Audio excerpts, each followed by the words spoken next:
All right, it's an honor and a privilege to welcome Jim B. from Tulsa to Through the Big Book with Dr. Ben.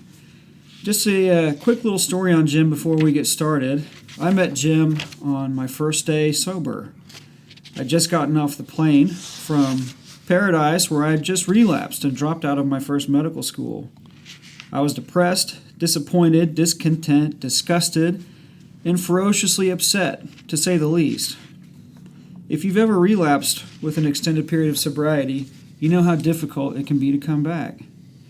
It was my first night in a new city, the city where my now wife is from, and man was I full of contempt. But here I was again, pleading to God, please send me a sign. Send me an angel, send me something. So here next to me, some old-timer who doesn't know me from Adam leans next to me and says some totally unexpected R-rated joke that made me laugh so hard I expectorated from both my mouth and nose. It was exactly what I needed in that moment. He didn't raffle off his vast knowledge about the big book, what I needed to do, how much time he had, how much time I had, etc. He simply turned next to me and made me laugh. I don't know what the best approach is to someone who's fresh, fuming, and highly combustible, but his approach saved my life that night. And Jim, I say again, thank you greatly. Jim has quite a bit of experience delivering his knowledge and understanding of the big book in a one-on-one experience with sponsees, in addition to quite a few other formats like audio recordings, panels, and even conventions. Jim, would you like to tell us a little bit more about those experiences for those who might want some more information? Thank you. And it's an honor to be here today. The fact is, what you just shared, Ben, I really don't remember it. That's how God works, though. But isn't that wonderful? I'm so fortunate to be raised in Alcoholics Anonymous by old-timers that taught me one thing, the big book of Alcoholics Anonymous, and the principles there that lie in there, and how to get sober and have a life beyond your wildest dreams as a result of it. Some of you may have been familiar with two guys named Joe and Charlie. Well, as you know, the first Joe was a guy out of Little Rock who traveled with Charlie for many, many years and then had to curtail his conventions and seminars because of his health. And so Charlie asked a guy from Tulsa here to continue. That way they continued as Joe and Charlie. And so that was the second Joe, Joe McCoy. Well, I had the opportunity to have Joe as a sponsor for over 25 years. And I learned from the masters. And I was just so fortunate there. Charlie died in 2009. Joe died in 2014. And we realized that, their legacy of what they taught thousands and thousands of people all over the world through their seminars and through their CDs, the Big Book of Alcoholics Anonymous. At a state conference here in Oklahoma City in 2017, I was friends with a guy who Charlie had sponsored for many years, and he and I were sitting in a hospitality room just talking and realizing people now 1 to 5 years have not heard of Joe and Charlie. So he suggested, why don't we just do it? So we started a seminar similar to Joe and Charlie called The Big Book Stays Alive instead of The Big Book Comes Alive. Pre-COVID, we had the opportunity to travel 5 states and doing these seminars and at conferences or whatever, and seeing the light come on people of the message of the Big Book of Alcoholics Anonymous. It was incredible. It was literally incredible to see. And Joe had always told me that when you get outside this area of the country, how little people know about the Big Book of Alcoholics Anonymous. And when you see people coming up to you at a conference and they're in tears and they're hugging you and thanking you when they have over 20 plus years of sobriety, but has never heard the message of the Big Book of Alcoholics Anonymous. And you're going, wow, how could that possibly be? the open discussion, put the plug in the jug, and don't drink, and you'll be okay. God bless you. Yeah. But I've been so fortunate though to be able to do this, and I'm so fortunate I get to do this again here. So thank you, Ben. Excellent. Thank you, Jim. What a pleasure. Reading from Bill's story today, and Jim's going to help us understand what the heck's going on with all these dog rolls, Walter Hagen, and Ebby Thatcher. So, Jim, how do you want to get us started on this? Thank you. Well, first of all, when I first came into Alcoholics Anonymous, and we'd be reading Bill's story, and I think, no, wait a minute. What does this have to do with me? I'm in Tulsa, Oklahoma. This guy's in New York City. He's in the 20s. I'm in the 80s. He's a stockbroker. I'm not. I was looking for every difference possible. And what does this have to do with me and my sobriety?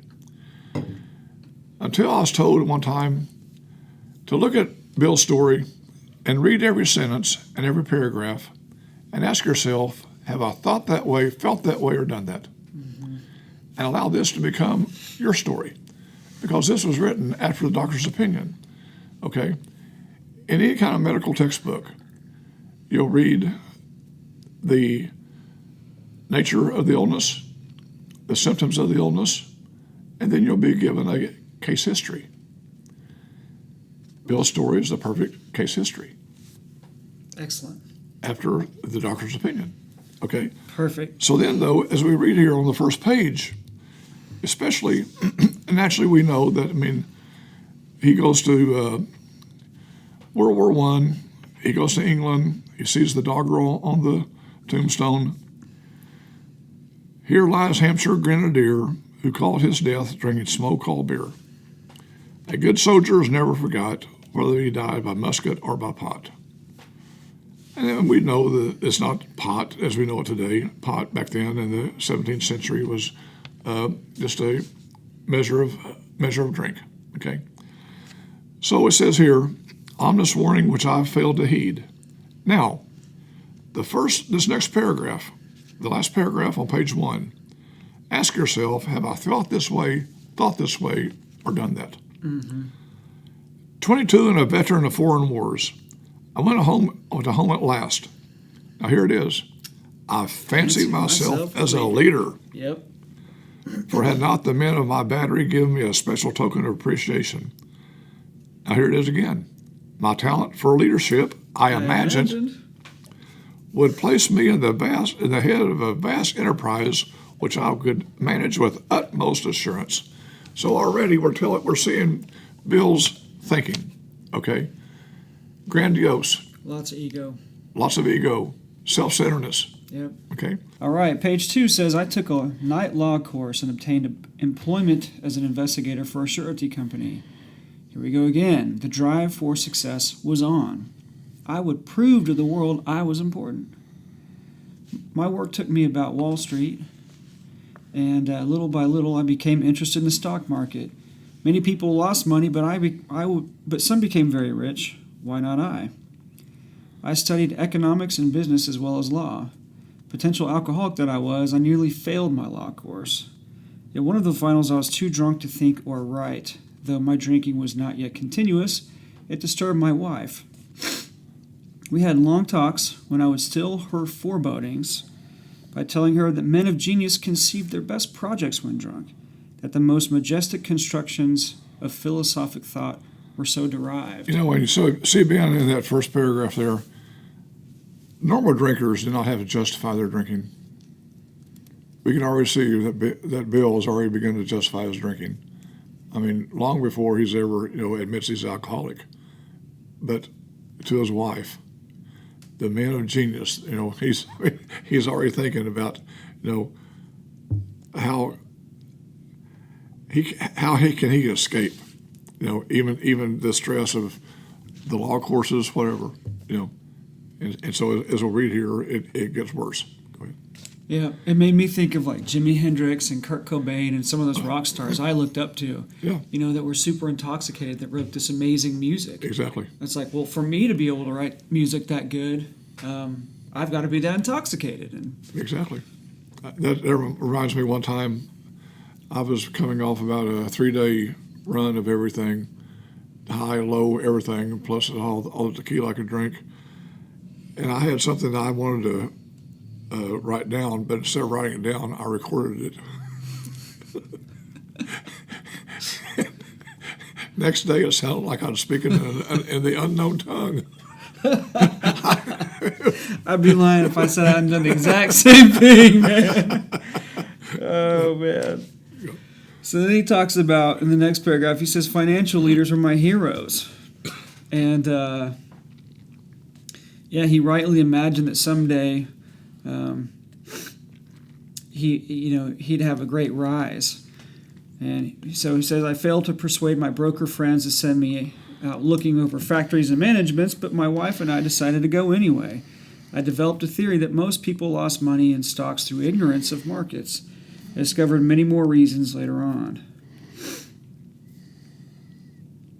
So then they set out on in their motorcycle with a sidecar stuffed with the tent, blankets, and clothes, and a bunch of financial books. It says, our friends thought a lunacy commission should be appointed. Perhaps they were right. I had had some success at speculation, so we had a little money, but we once worked on a farm for a month to avoid drawing on our small capital. That was the last honest manual labor on my part for many a day. We covered the whole eastern United States in a year. At the end of it, my reports to Wall Street procured me a position there and the use of a large expense account. The exercise of an option brought in more money, leaving us with the profit of several $1,000s for that year. Wow. When to think about this, that was back in the 20s. And he went, like I said, on that one-year journey, and he visited places like General Electric. He visited places like Pittsburgh Plate Glass. And, these factories, and these utilities places, and knowing, because of his luck in the stock market, Bill was more of I guess you can call him today more of a day trader, a stock speculator, and the point is that he, like I said here, because of what he did, buy low, sell high, he was able to make a profit of several $1,000s. Which would be quite a bit today. Exactly. I had arrived. Yep. As it says here shortly, it says, for the next few years, fortune threw money and applause my way. I had arrived. I know what he means when he says that. My judgment and ideas were followed by many to the tune of paper millions. The great boom of the late 20s was seething and swelling. Drink was taking an important and exhilarating part in my life. There was loud talk in the jazz places uptown. Everyone spent in thousands and shouted in millions. Scoffers could scoff and be damned. I made a host of fair-weathered friends. What does that make you think of? The oil boom back in the 70s, 80s here in Tulsa. Charlie Mitchell's, Brookside Bar.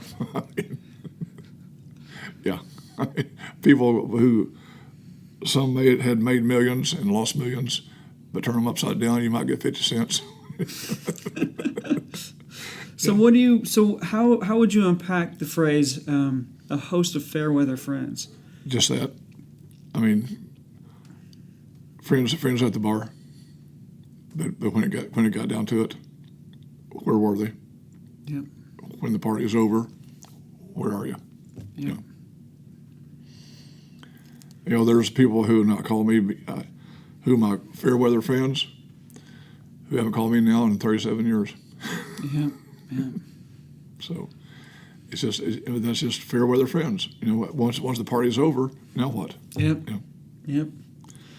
My drinking assumed more serious proportions, continuing all day and almost every night. The remonstrances of my friends terminated in a row, and I became a lone wolf. There were many unhappy scenes at our sumptuous apartment. There had been no real infidelity, for loyalty to my wife, helped at times by extreme drunkenness, kept me out of those scrapes. That's one thing when I get to heaven, I want to ask Bill what he meant by no real infidelity. Does that mean you passed out before, or a moniker or something, or Yeah. one time I think it was in one of the early history readings how he came home and passed out at the door wearing a suit coat and shoes. So, imagine that. No doubt. Yeah. Yeah. Well, and I heard some stories and stuff too, but nonetheless, because of the way the amends process goes, we go about, Exactly. Yeah. So, 1929, I contracted golf fever. We went at once to the country, my wife to applaud, while I started out to overtake Walter Hagen. Liquor caught up with me much faster than I could come up behind Walter Hagen, but I began to be jittery in the morning. So golf permitted drinking every day and every night. It was fun to carom around the exclusive course which had inspired such awe in me as a lad. I acquired the impeccable coat of tan one sees upon the well-to-do. The local banker watched me whirl fat checks in and out of his till with amused skepticism. Mm-hmm. Then abruptly in October 1929, hell broke loose on the New York Stock Exchange. After one of those days of inferno, I wobbled from a hotel bar to a brokerage office. It was 8 o'clock, 5 hours after the market closed. The ticker still clattered. I was staring at an inch of the tape, which bore the inscription XYZ minus 32. It had been 52 that morning. I was finished, and so were many of my friends. The papers reported men jumping to their death from the towers of high finance. That disgusted me. I would not jump. I went back to the bar. My friends had dropped several million since 10 o'clock. So what? Tomorrow is another day. As I drank, the fierce old determination to win came back. Well, now that right there shows me Bill's determination. He had lost millions, just like everybody else had.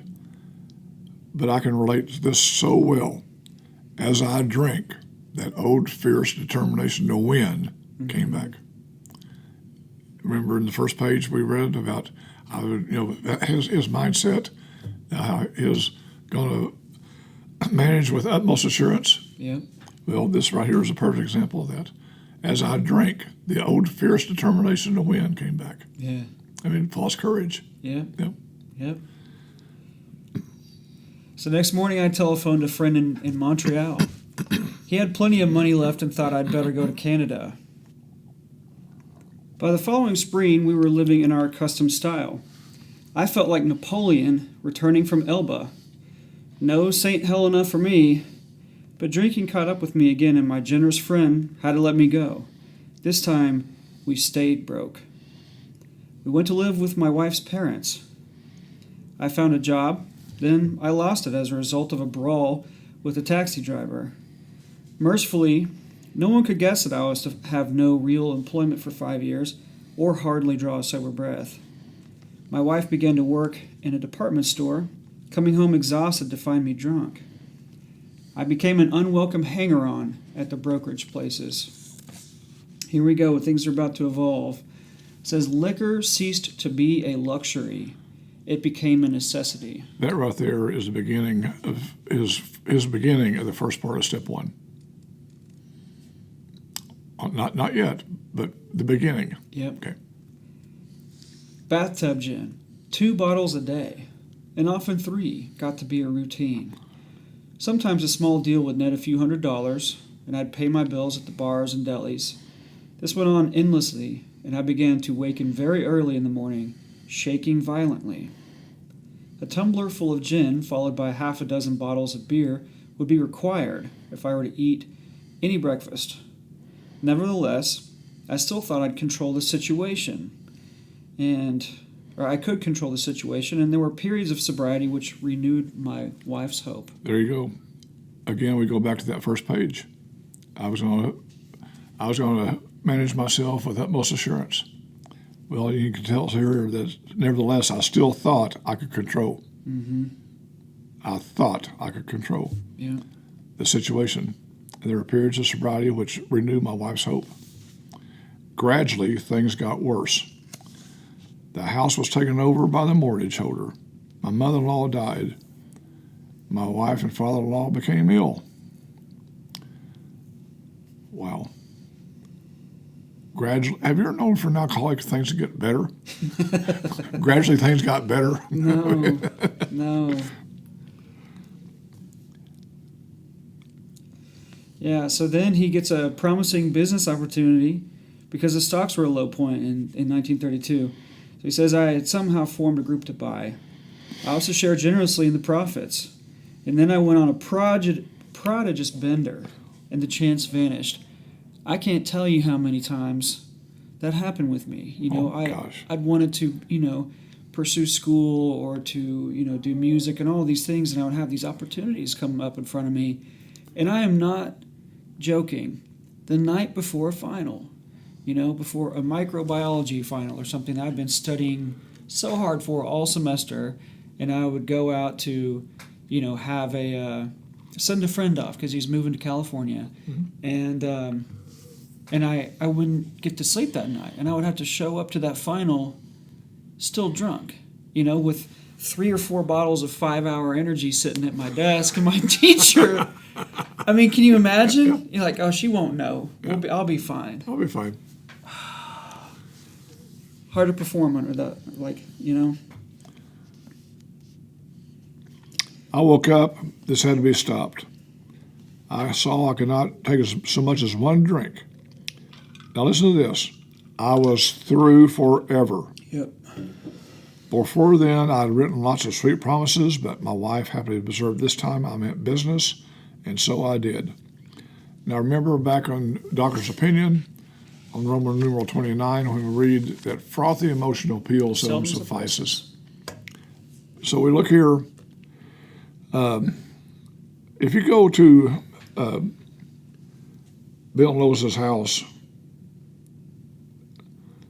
in the family Bible, he has copies, or he has all these promises and all these vows that he's made to his wife.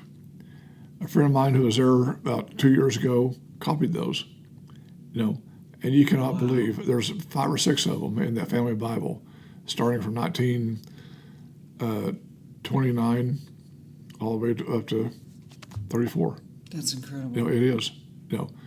Honey, I promise you this time. I promise you. Mm-hmm.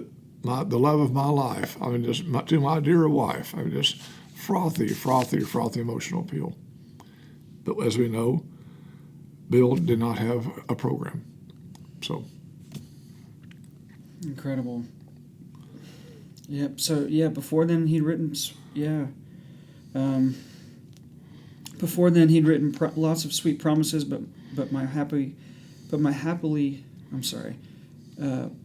wife happily observed that this time I meant business, and so I did. Mm-hmm.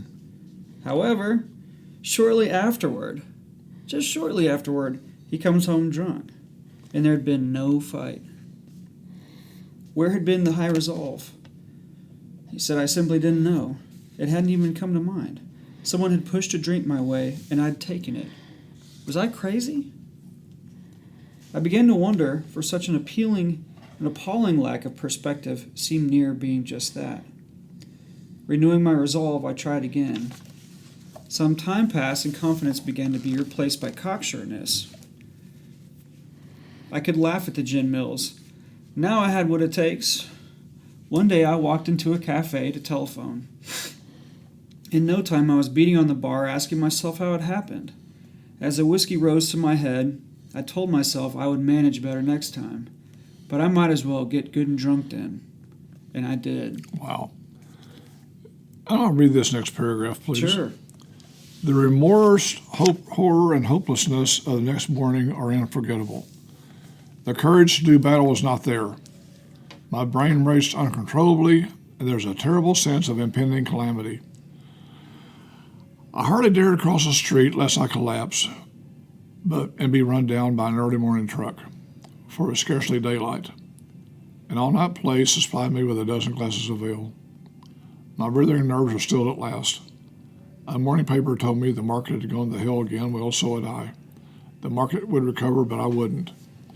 That was a hard thought. Should I kill myself? No, not now. Then a mental fog settled down. Gin would fix that. So 2 bottles in oblivion.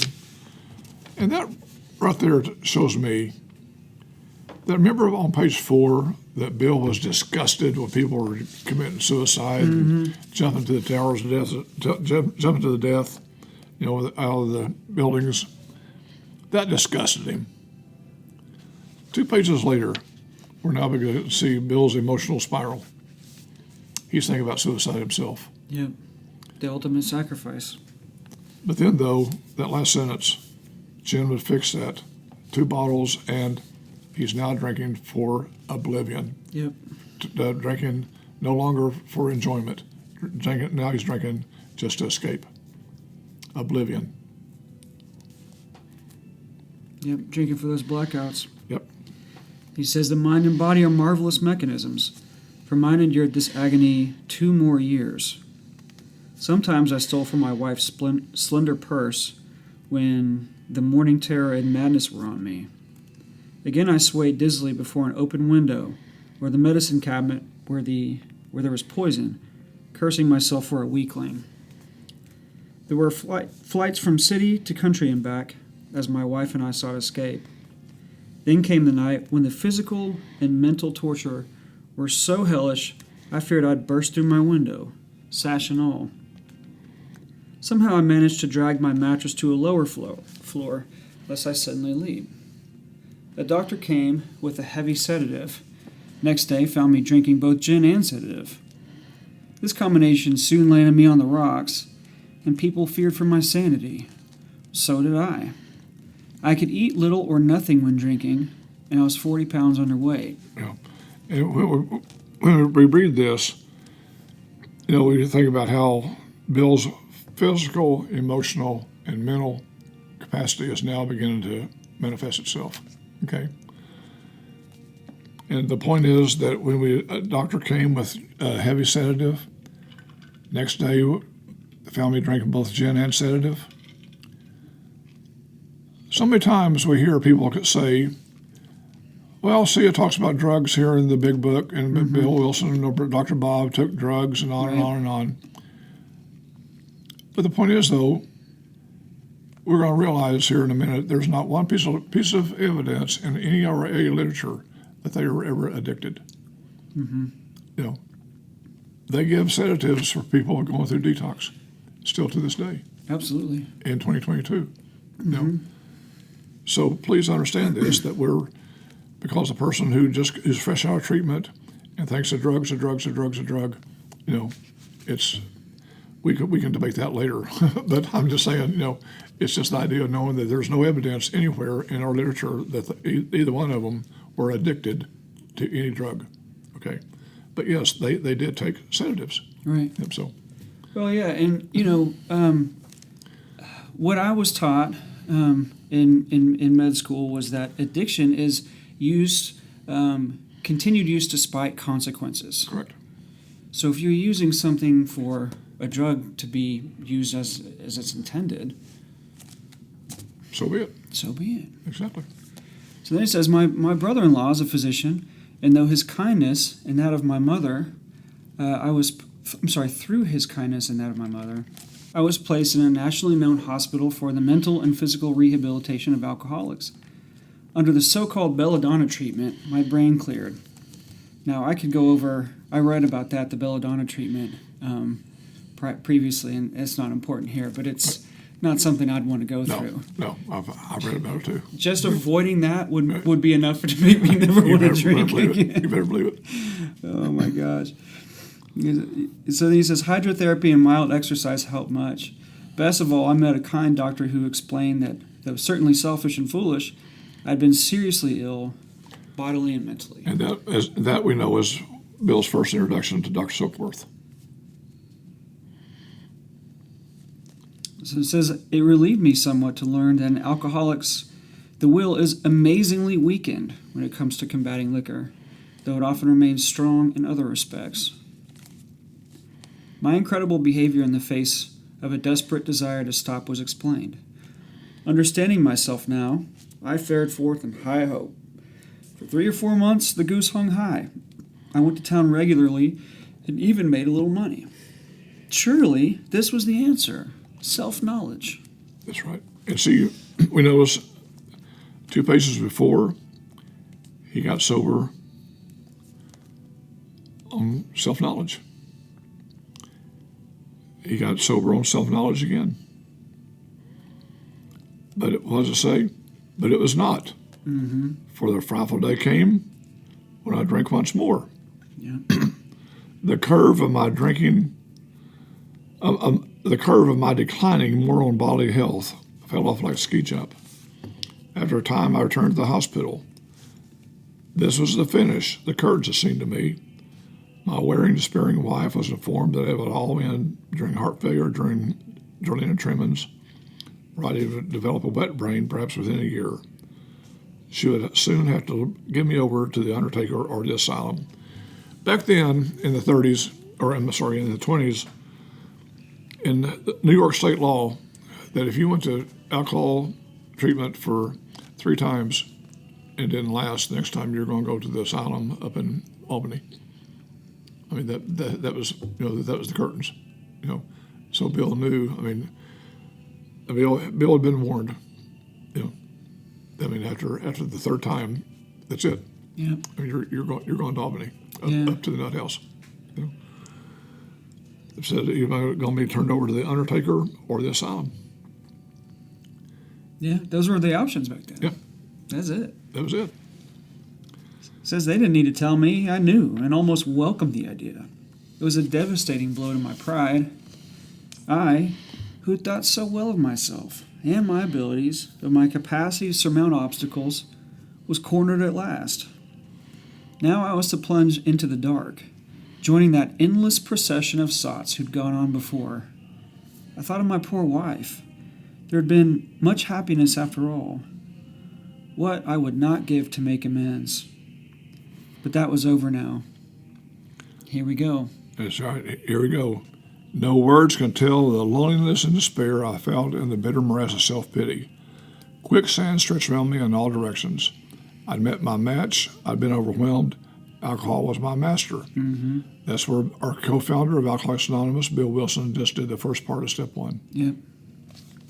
And I think I like the wording here where he's talking about quicksand stretched out all around me. That's, to me, it really paints a picture with there's nothing within reach that he can do to climb out of this. There's it's just, you're sinking down. You're sinking down in the earth. It's all over. Exactly. So trembling, I stepped from the hospital, a broke man. Fear sobered me for a bit. I can say I've done that myself, son. Sure. Then came the insidious insanity of that first drink. And on Armistice Day of 1934, which is November 11th, I have here in my notes, he says, I was off again. Everyone became resigned to the certainty that I would have to be shut up somewhere or would stumble along to a miserable end. How dark it is before the dawn. In reality, that was the beginning of my last debauch. I was soon to be catapulted into what I like to call the 4th dimension of existence. Would you like to unpack a little bit about the 4th dimension of existence? You bet. A sea creature or an insect is put on God's earth for a reason. We don't know what it is, but they're in the 1st dimension. A domesticated animal, dog or cat, chimpanzee, they're a 2nd dimension. They live on instinct, but they can show love. Human beings are in the 3rd dimension because we're given something called self-will.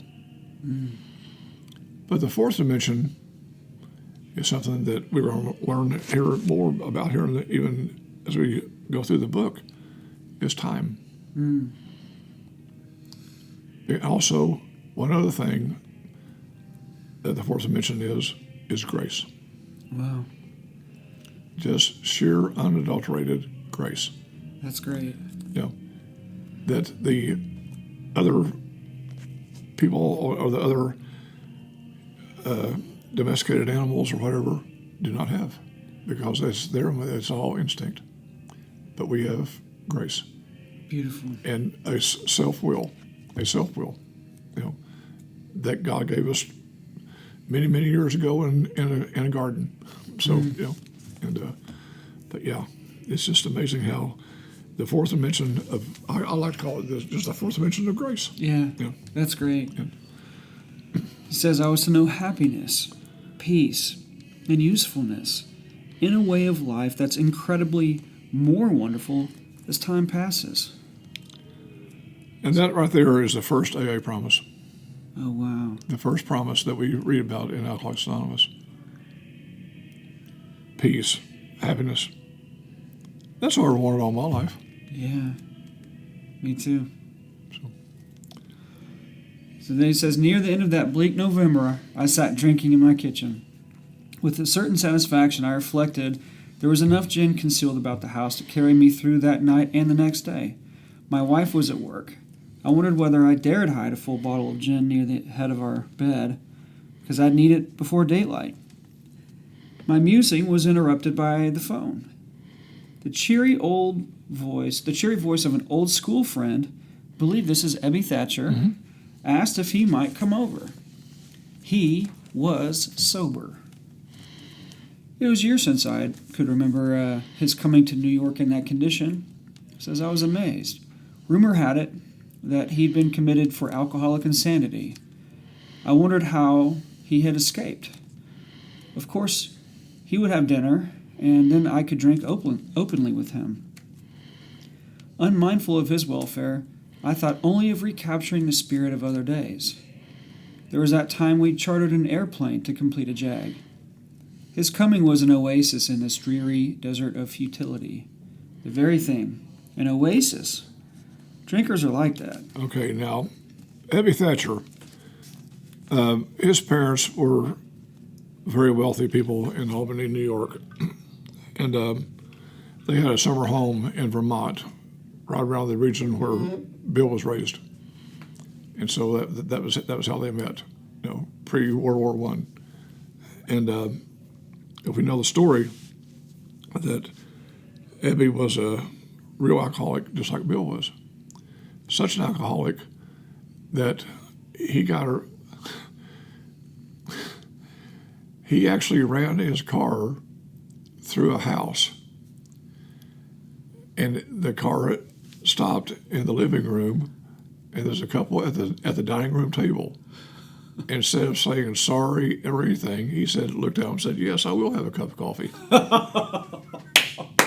I mean, that proves to me he's a real alcoholic. He's a real alcoholic. Yeah. You know, and so as a result of that, he goes to jail, and we know the story how, you know, when we say the founders of AA, well, the real founders to me are Seagram Graves and Roland Hazard, because they convinced the judge to release Ebby to the Oxford Group movements, because these guys were members of the Oxford Group, you know, and they wanted to, you know, be basically his stool pigeon, you know, and show that the people can't get sober through using the 6 tenets of the Oxford Group. And so the point is that they persuaded the judge, you know, who turned out to be the uncle of Sigmund Graves, you know, but turned out that, you know, Ebby got sober through the Oxford movement, and now he's coming to share this message with Bill. So here he is. He's sober now. He says the door opened, and he stood there, fresh-skinned and glowing. There was something about his eyes. He was inexplicably different.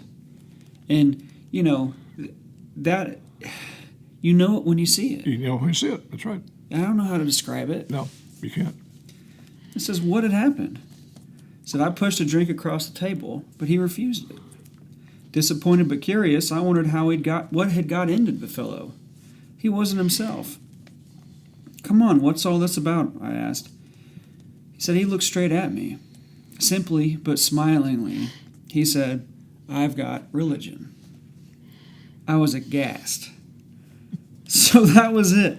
Last summer, an alcoholic crackpot. Now I suspected a little cracked about religion. He had that starry-eyed look. Yep, the old boy was on fire, all right. But bless his heart, let him rant. Because besides, my chin would last longer than his preaching. That right there, that paragraph proves to me. Now listen to this. Think about this. Bill Wilson had drawn a sober breath in years. He is down in every possible way, physically, emotionally, mentally, spiritually. His friend comes to visit him. He is sober. And what does Bill say? Bless his heart. Isn't that pitiful? Yeah. God bless him. Now that to me is the epitome of alcoholic ego. Yep. Or you better words I've heard is called alcoholic. That is the truth. Bless his heart. Bless his heart. He's got his stuff together. Bless his heart. Yeah, really. But he did no ranting. In a matter-of-fact way, he told how two men had appeared in court persuading the judge to suspend his commitment. They had told of a simple religious idea and a practical program of action. That was 2 months ago, and the result was self-evident. It worked. So he'd come to pass his experience along to me if I cared to have it. I was shocked, but interested. Certainly I was interested. I had to be because I was hopeless. But again, though, he still had that alcoholic ego. Yep. Bless his heart. Bless his heart. It says here that he talked for hours. Childhood memories rose before me. I could almost hear the sound of the preacher's voice as I sat on still Sunday mornings. Way over there on the hillside, there was that proffered temperance pledge I had never signed. My grandfather's good-natured contempt of some church folks and their doings. His insistence that the spheres really had their music, but his denial of the preacher's right to tell him how he must listen, his fearlessness as he spoke of these things just before he died. These recollections welled up from my past. They made me swallow hard. So he's kind of going back through in his mind of his experience with religion and what all this stuff means to him, right? Correct. He's kind of going through that internal battle of how could this possibly work for something like this? Correct. And revisiting his old prejudices, I think, as we see here shortly. Right. And the fact is, it says here that the wartime day in Winchester Cathedral came back again. Now we're going to kind of glance over pages 10 and 11 here. Sure. And I would encourage you to read it, on your own. But it says here that we're going to learn here that Bill Wilson was basically a hard-hearted man. He was raised an orphan. He had been to World War I. He had seen death. He came back. He made millions and he lost millions. He was still a hard-hearted man. Anything spiritual, he could handle the idea of a God out there somewhere. But the idea of a God personal to him, says it almost makes him nauseated because of his past experiences and his prejudices. Okay, so it says here, though, that on page 11, my friend sat before me and made the point-blank declaration that God had done for him what he could not do for himself. Yeah. His human will had failed. Doctors had pronounced him incurable. Society was about to lock him up. Like myself, he admitted a complete defeat. Step one.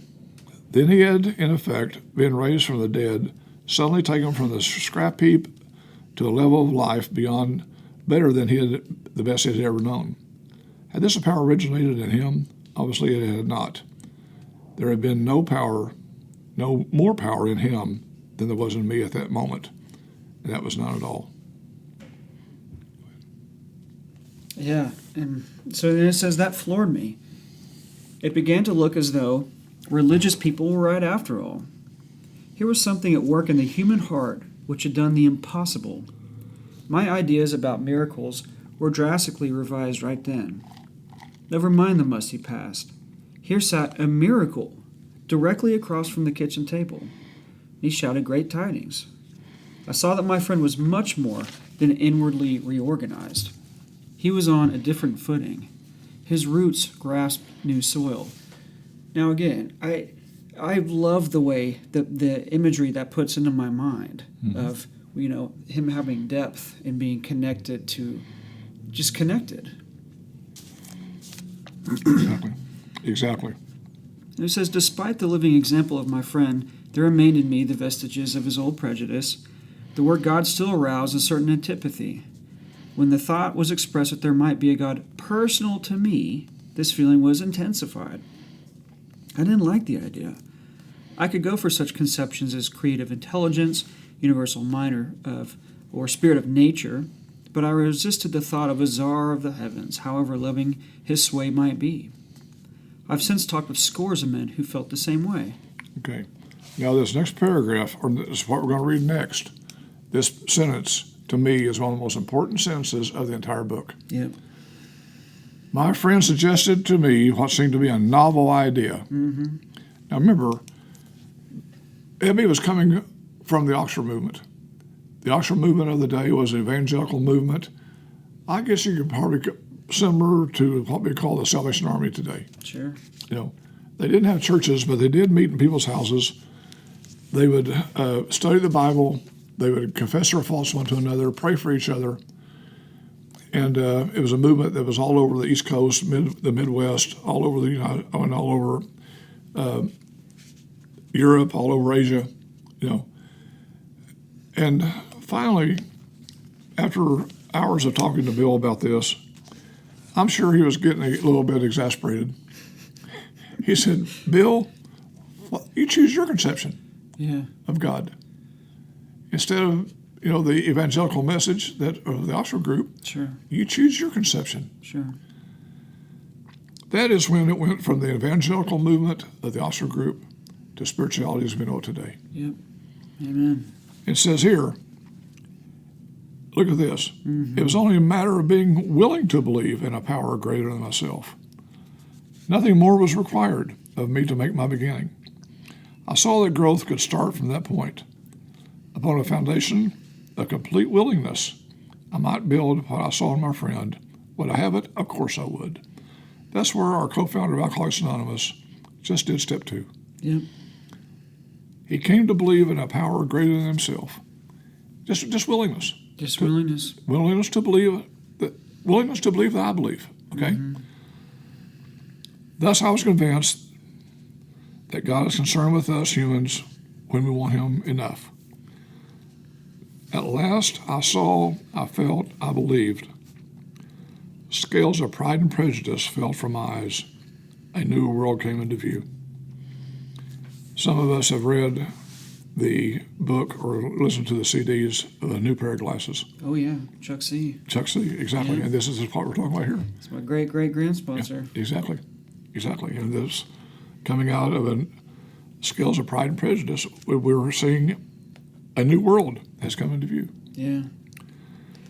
Yeah, and and there was, and I think that there was one sentence sandwiched in between there too that really brings, again, Bill's imagery that he can just paint this just incredible picture in my mind. He says that statement hit me hard. He said it melted the icy intellectual mountain in whose shadow I'd lived and shivered many years. Mm-hmm. And then he says he stands in the sunlight at last. That's right. I mean, that is just poetry, man. It is. Now, that right there proves to me that there is a higher power. Mm-hmm. That proves to me that there is a God. Because Bill going from the selfish, self-centered to the extreme to this. Yep. Yeah. It's beautiful. It is. Go ahead. And he says, so the real significance of my experience in the cathedral burst upon me. He said, for a brief moment, I had needed and wanted God. There had been a humble willingness to have him with me, and he came. But soon the sense of his presence had been blotted out by the worldly clamors, mostly those within myself. And so it had been ever since. How blind I'd been. Do you want to unpack on that little nugget right there? You better believe it. That right there to me is a step 2 promise.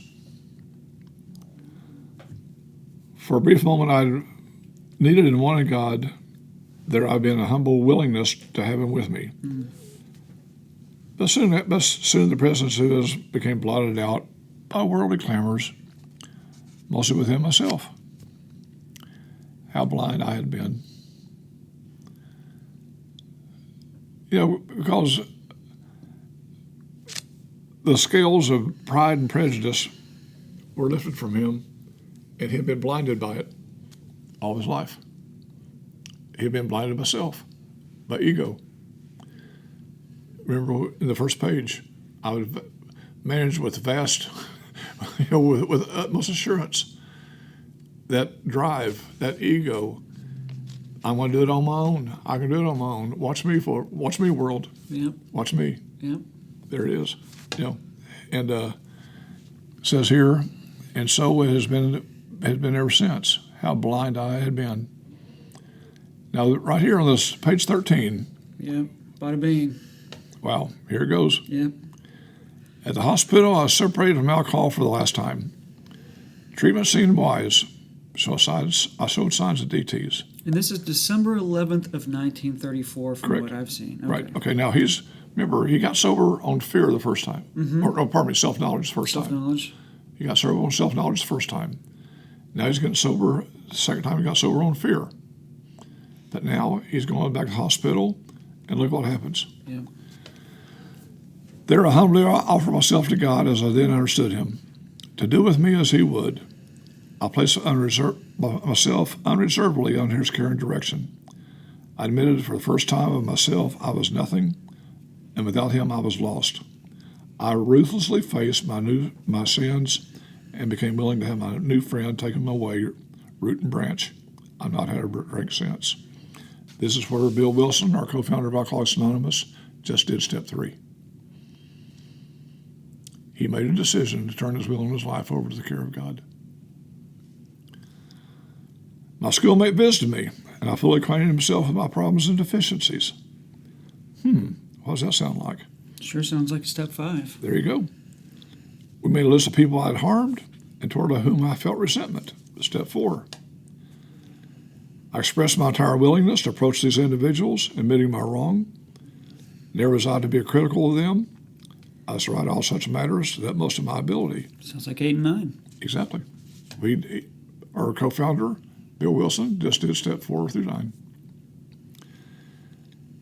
I was to test my thinking with a new God consciousness from within. Common sense would thus become uncommon sense. That sounds like step 10 to me. Yeah. I was to sit quietly when in doubt, asking only for directions and strength to meet my problems as he would have me. Yeah. Never was I to pray for myself, except my requests more to my usefulness to others. Then only might I expect to receive, but that would be in great measure. Step 11. Yeah. Now look at this.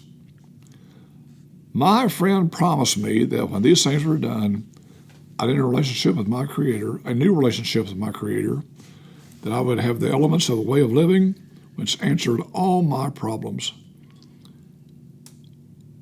Belief in the power of God plus enough willingness, honesty, and humility to establish and maintain the new order of things were the essential requirements. Step 12. Yeah. Having had a spiritual awakening as a result of this, he gets to carry this message and to practice these principles in all of his affairs. Wow. Isn't that amazing? And see, why this is so important to me, and I shared this in a lot of beginner meetings even, that our co-founder, Bill Wilson, had a sponsor and worked the tenets of the steps. He, in turn, as we know, 6 months later, went to Akron, Ohio, and carried the message to Dr. Bob. Dr. Bob had a sponsor and worked the tenets of this program. Yeah. They, in turn, took it to a guy named Bill Dodson. He had a sponsor and worked the tenets of this program. Yep. And every person successful in AA since then has done the exact same thing. Yep, so it goes. I mean, the fellowship will change every day. Yep. Because there's people. Yep. But the program and the principles will never change. Yep. Period. So. One man talking to another. Exactly. So then it says, simple but not easy. A price had to be paid. It meant destruction of self-centeredness. I must turn in all things to the Father of light who presides over us all. And again, that reminds me of step 3 as well. It is. So it says, these were revolutionary and drastic proposals, but the moment I fully accepted them, the effect was electric. Wow. Can I share something right there? Oh, please. Okay. I got sober in the mid-'80s. And in the mid-'80s, that was the decade of treatment centers. At one time, there were 7 treatment centers, even here in Tulsa. Wow. Every hospital had them, plus the private places. And I go to meetings, and people who had been in treatment, the first thing they want to talk about was the paragraph about acceptance. Yeah. Because that's the first thing they heard about in treatment. Sure enough. Okay? Yep. And so one day I read that. Back then it was on page 449 instead of 417 now. Yeah. But I read that. I said, okay, cool. Well, 2 years sober. The state conference in Oklahoma City. Dr. Paul, who wrote that, was the Saturday night speaker. Yeah, Paulo. And turned out that I was eating breakfast in the hotel restaurant on that Saturday morning with the lady I was dating at the time. And she and I were eating breakfast and look across the aisle, no more, barely past arm's length. There was Dr. Paul and his wife. And we asked him if we'd join him for breakfast. I said, sure. So I said, I want to ask you a question. Immediately, he said, I know that thing about acceptance, right? I said, Yep. He said, don't forget, there's 10 pages of that story before that paragraph. Yeah. That's after I've been sober almost 9 years, had worked the steps with the sponsor out of the Big Book of Alcoholics Anonymous. Yep. He said, I have no idea why in these jitter joints, he called them jitter joints. He said, the first thing a person sees out of the Big Book of Alcoholics Anonymous is that paragraph. He said, if that's the case, tear that page out of the book and throw the rest of the book away. Yeah. He said, acceptance is not an event, it's a process. Absolutely. Yeah. He said, that was written after I'd worked AA's 12 steps. And it's like we're reading here. After Bill had worked the steps. He said, the moment I fully accepted them, after he had worked the steps, after he had gone through the process. Wow. What a concept. Yeah, absolutely. Yeah, order is matters big time here. Yeah. And he says, there was a sense of victory followed by such peace and serenity as I'd have never known. There was utter confidence. I felt lifted up as though the great clean wind of a mountaintop blew through and through. God comes to most men gradually, but his impact on me was sudden and profound. For a moment I was alarmed and called my friend the doctor to see if he were still sane. He listened in wonder as I talked. And finally he shook his head, saying, "Something's happened to you. I don't understand, but you'd better hang on to it. Anything is better than the way you were." The good doctor now sees many men who have such experiences. He knows they are real.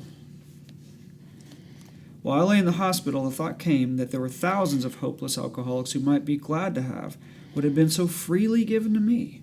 Perhaps I could help some of them, and they in turn might work with others. And that right there proves to me the power of God. Right there, that was the miracle of Alcoholics Anonymous.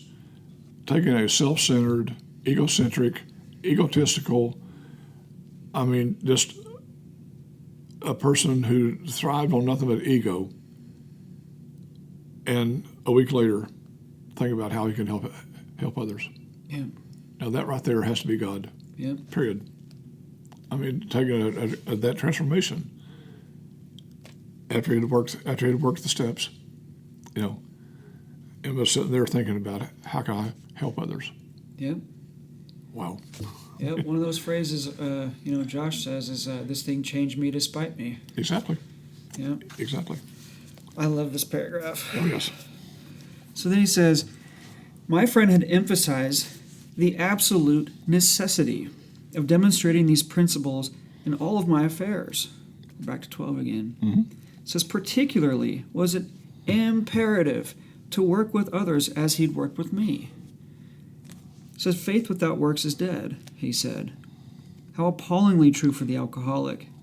For if an alcoholic failed to perfect and enlarge his spiritual life through work and self-sacrifice for others, he couldn't survive the certain trials and low spots ahead. If he didn't work, he'd surely drink again. And if he drank, he'd surely die. And then faith would be dead indeed. With us, it's just like that.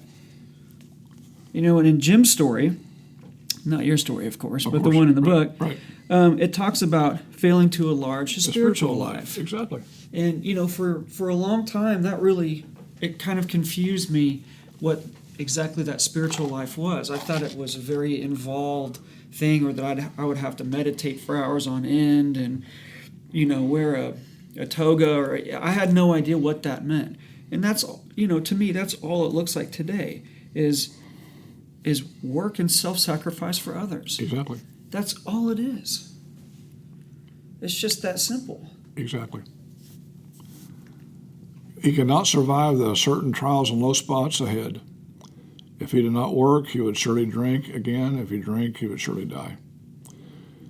For years, through the process of my recovery, my heroes in the early sobriety were the people on the circuit who had the best stories and and that's a part of AA, which we definitely need that. Sure.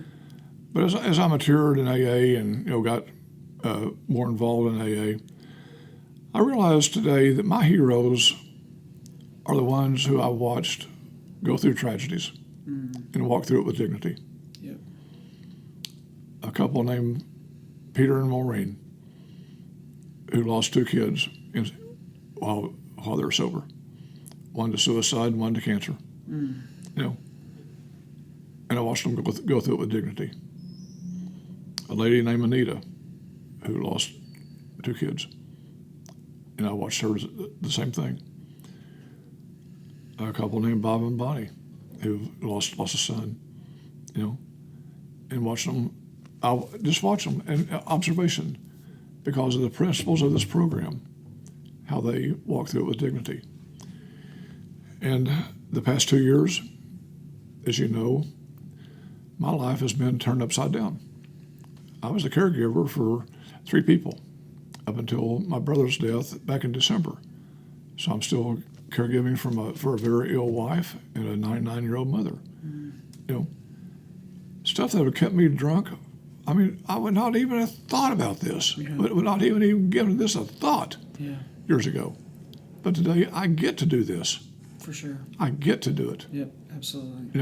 Yep. And as a result of this, what I said though, when you read, the certain low spots, we're gonna have them, irregardless. No matter how sober you are, you're gonna have low spots. Unavoidable. It's gonna drain. It doesn't matter. If it rains, it's gonna rain on the just and the unjust. Yep. Period. We're without umbrellas, we're gonna get wet. Yes. It's just life happens. Yep. But how do we react to life? Yes. You see, Absolutely. as we know, Alcoholics Anonymous has nothing to do with drinking whatsoever. After I'm sober for 3 to 5 days max, I'm as physically sober as ever going to be in my life. Mm-hmm. So alcohol's not my problem. I suffer from alcoholism. And this, as a result of working the steps, that the obsession is to drink is gone. I can live a life out there in that real world with those real assholes, and go on. Face life on life's terms. Life on life's terms, exactly. So. Beautiful. So then he says, my wife and I abandoned ourselves with enthusiasm to the idea of helping other alcoholics to a solution of their problems. It was fortunate for my old business associates remained skeptical for a year and a half, during which I found little work. I was not too well at the time and was plagued by waves of self-pity and resentment. This sometimes nearly drove me back to drink. And here we go again. He said, but I soon found that when all other measures failed, work with another alcoholic would save the day. Mm-hmm. Many times I've gone to my old hospital in despair. On talking to a man there, I would be amazingly lifted up and set on my feet. It's a design for living that works in rough going. Now, I know we just talked about that, but do you want to unpack on that a little bit again, too? Well, it just said a design for living, that it works in rough going. I mean, like I said, just an example. Some of y'all remember back years ago when in Oklahoma, we had to get our cars inspected, safety inspected. Yeah. And I think it was on a Thursday, and I'd been, having a real bad week, whatever, and just, everything was going haywire and with wife and family and job and everything.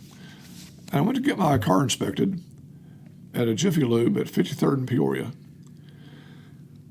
And they rejected me because of a tag light. Mm.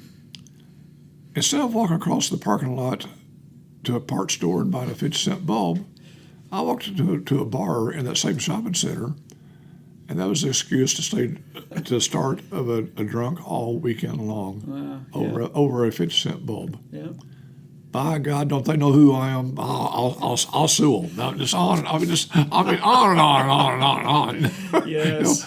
Restless, irritable, and discontent. Yeah. And so the point is, that just right there shows me, compared to today, where I can handle life. I can handle life today as a result of these 12 steps. Yeah.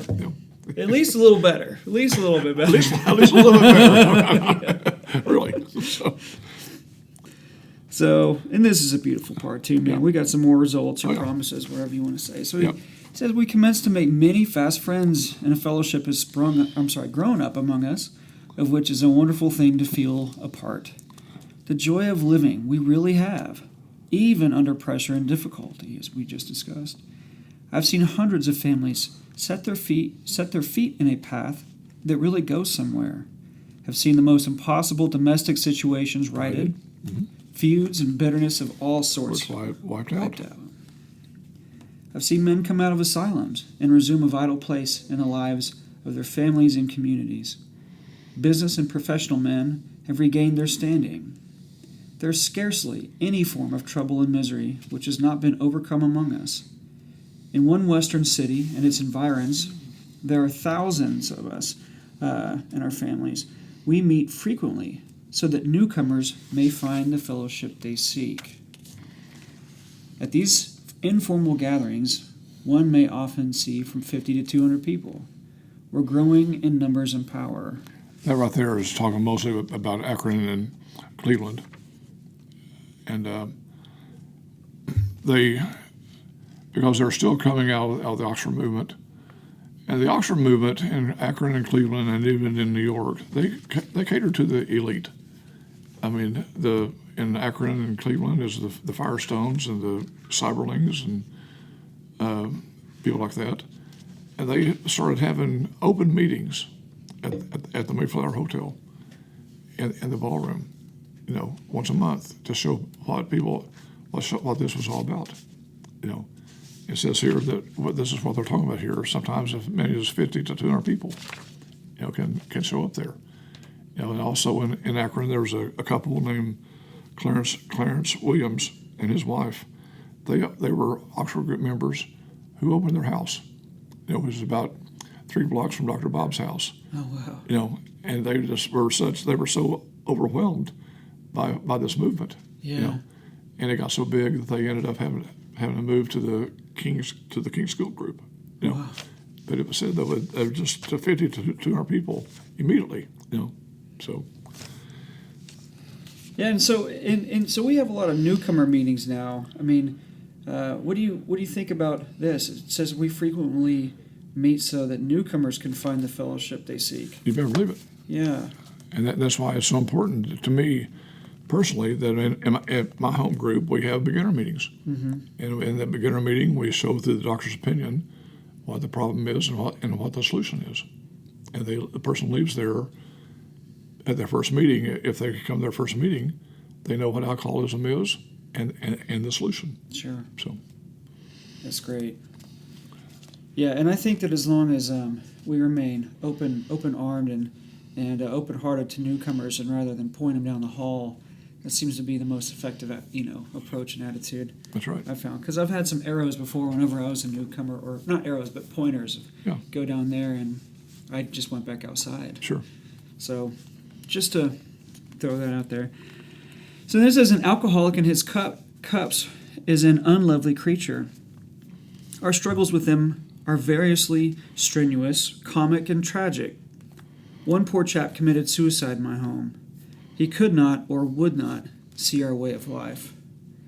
What do you think about whenever he says could not or would not? It's very sad. Very sad. That's what we read in How It Works. Rarely have we seen a person fail who has thoroughly followed our path. Those who cannot or will not. I mean, unfortunately, there are will nots. Yeah. And it's sad to see. And they're the ones that you see. That's the revolving door. Some don't make it back. It's unfortunate that alcoholism does kill. And some people play with this, almost like Russian roulette. Yeah. And knowing that sometimes it's very sad. I used to go to a lot of detoxes, and it was hurt my heart to see the same ones there over and over. Yeah. Who thought detox was their salvation, who would not do one thing we asked them to do in Alcoholics Anonymous. So the can-nots or will-nots. So it says, there is, however, a vast amount of fun about it all. I suppose some would be shocked at our seeming worldliness and levity. I love that. Oh, yeah, go ahead, please. No, I'm just saying, one of the guys who's a friend of mine, and he's out on the West Coast now, but Wayne Butler, his story is just hilarious. And his delivery is hilarious. And one time he was here in Tulsa, and I got a CD, and I wanted a neighbor of mine to hear it, because this neighbor, he knows I'm an AA, and but this to me, Wayne is he's just funny, he's hilarious. And I started playing this CD to this guy. He's not a member of AA. About 10 minutes later, he said, "That's sad." Well, then I realized he doesn't understand. And the fact is, that synergy, when we walk into a meeting, especially when we walked into a big meeting or to a conference, Sure. and just listen to the synergy. Mm-hmm. And we'll feel the synergy, but also just listen. Yep. And all the banter and all the laughter, Oh, yeah. and it is literally incredible. Yep. I mean, I've been to many conferences and stood back in the back and realized there is a God. Mm-hmm. Yeah, it makes me think of the Saturday morning meeting at the Western Club in Oklahoma City, where Sure. I kind of grew up, if you will. Sure. You walk in there Saturday at 8 o'clock, and those guys are, they are loud, they are laughing, they're busting each other's chops and all that stuff. And when I was young, it was like I just remember thinking, I want that. I want to be like that when I grow up. Definitely. It's just incredible. It's unmistakable. Yep. And and also by the worldliness, it also makes me. In a meeting, you can meet anybody from anywhere, and you can hear somebody, talk about God and throw F-bombs in the same sentence. It's the same sentence. It's unbelievable, and it just flows perfectly. And no one's offended. No one's offended. It's just incredible, man. That's right. But it also says here that Yep. there is, however, a vast amount of fun about it all. I suppose that would be shocked at our seeming worldliness and levity. But here it is. Underneath. But underneath there is dead earnestness. Yep. I mean, we can laugh, but at the same time, though, understand there's dead earnestness. Yeah. Because people do die from this. Daily, every hour, man, every minute. That's right. So it says faith has to work through us 24 hours a day, in and through us, or we perish. So most of us feel we need to look no further for a utopia. We found it with us right here and now. Each day, my friend's simple talk in our kitchen multiplies itself in a widening circle of peace on earth and goodwill to men. Wow. That's why, to me, when I read that paragraph, every time I go to an international conference, I come back just on such a spiritual high. Yeah. If you've not been to an international conference, I'd urge you to please, because next ones will be in 2025 in Vancouver. But I mean, when the Friday night opening ceremony, and the last one I went to was Atlanta because we didn't have the one in Detroit. But on Friday night, 93 countries were represented. Wow. And the flag ceremony that it would equal the Olympics. Wow. You know, and when you see Israel and Iraq and Iran all, because they're alphabetical, sure, and coming there at the same time and hugging each other, and just, I mean, it's just, there's a God. Yeah. Period. Yeah. And to think that this started with, I said, I mean, when I say this again, that we say the founders of AA are Bill and Bob. Well, it goes it goes farther than that.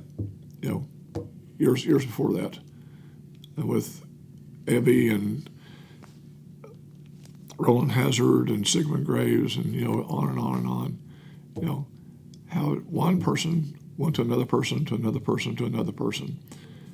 Here we are today in 2022. Yeah. Now you tell me, is that odd or is that God?